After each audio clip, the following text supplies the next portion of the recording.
이어서 지구촌 개벽 소식입니다.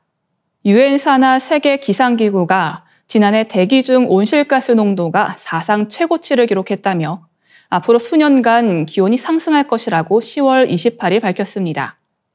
세계 곳곳에서 난 기록적인 산불이 영향을 줬는데 세계 기상기구는 악순환에 직면한 거라고 경고했습니다.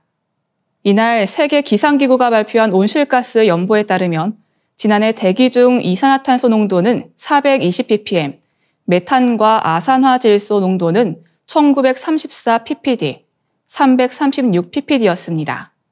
산업화 이전과 비교하면 각각 151%, 265%, 125% 늘어난 수준입니다. 특히 세계기상기구는 이산화탄소 농도가 12년 연속 2ppm 이상 증가하고 있다고 밝혔습니다. 2004년에만 해도 이산화탄소 농도는 377.1ppm이었으나 지난 20년 동안 11.4% 증가했습니다. 세계기상기구는 이를 두고 바다와 육지의 생태계는 대기 중 이산화탄소를 절반가량 흡수한다며 기후위기로 인해 순환고리가 깨지고 있다고 설명했습니다. 이에 대해 코베러 세계기상기구 사무차장은 따뜻해진 바다는 이산화탄소를 덜 흡수하고 산불은 대기 중으로 더 많은 탄소를 배출한다며 대기 중에 이산화탄소가 더 많이 남아 지구 온난화를 가속화하는 만큼 인류의 매우 중대한 문제라고 밝혔습니다. 온난화의 영향으로 캐나다와 호주 등에서 장기간 대형 산불이 이어졌고 산불로 인한 탄소 배출이 평균보다 16%가량 증가했다는 겁니다. 셀레스테로 사울로 세계 기상기구 사무총장은 산업화 이전보다 1.5도 이상 높아지지 않도록 2015년 합의한 파리 협정 목표를 달성하기 위한 궤도에서 벗어났다며 각국의 현재 기후 대책으로는 2030년까지 온실가스를 2.6% 줄이는 데 불과하며 목표를 달성하려면 43% 감축해야 한다고 덧붙였습니다. 다음 뉴스입니다. 2030년까지 인공지능의 급성장으로 인해 전 세계 전자 폐기물이 최대 500만 톤에 이를 수 있다는 연구 결과가 나왔습니다. 전문가들은 이에 대한 대책으로 재활용을 중심으로 한 순환경제 전략이 필요하다고 강조하고 있습니다. 중국과학원과 이스라엘 레이치맨대 연구진은 10월 29일 발표를 통해 챗GPT와 구글 제미나이와 같은 생성형 AI의 확산이 전자 폐기물 증가의 주요 요인이 되고 있다고 밝혔습니다. 이번 연구는 국제학술지 네이처 계산과학에 게재됐습니다.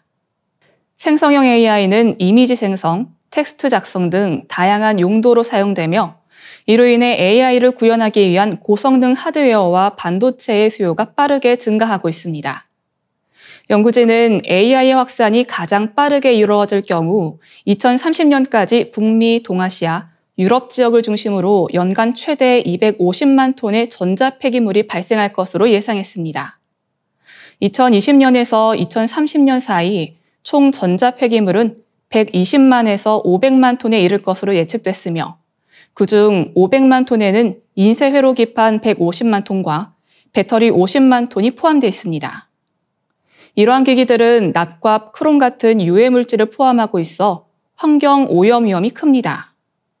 연구진은 전자 폐기물 문제를 해결하기 위해 기존 장비의 수명을 연장하고 주요 부품을 재활용하는 순환경제 전략을 제안했습니다. 시뮬레이션 결과 이 전략을 적용하면 전자 폐기물 발생량을 최대 86%까지 줄일 수 있는 것으로 나타났습니다. 또한 폐기물에서 금, 은, 팔라듐 같은 귀금속을 재활용하면 최대 280억 달러, 약 38조 원의 경제적 가치를 창출할 수 있습니다. 연구진은 생성형 AI를 더욱 책임감 있게 사용해야 하는 이유를 이번 연구가 보여준다며 폐기물 문제를 해결하기 위한 적극적인 관리 전략이 필요하다고 밝혔습니다.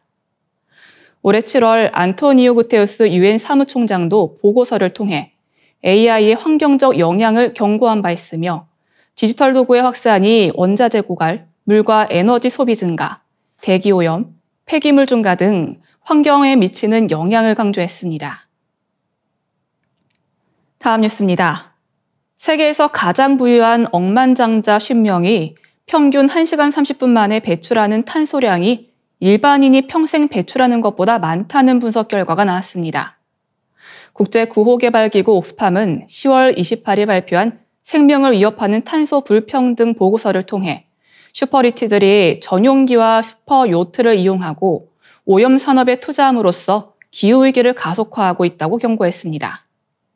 특히 부유층의 탄소 집약적인 사치가 기후변화에 가장 적은 영향을 미치는 가난한 국가와 지역에 치명적인 영향을 주고 있다고 밝혔습니다. 보고서에 따르면 현재 추세가 이어진다면 탄소 예산은 약 4년 내에 고갈될 것으로 예상됩니다. 만약 모든 사람이 상위 1%와 같은 수준으로 탄소를 배출한다면 탄소 예산은 5개월 만에 소진될 것이라는 분석입니다.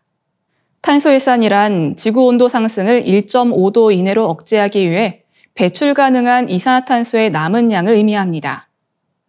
옥스팜 인터내셔널 총재 아미타브 베아르는 슈퍼리치들이 지구를 자신의 놀이터처럼 여겨 쾌락과 이익을 위해 지구를 불태우고 있다고 비판했습니다.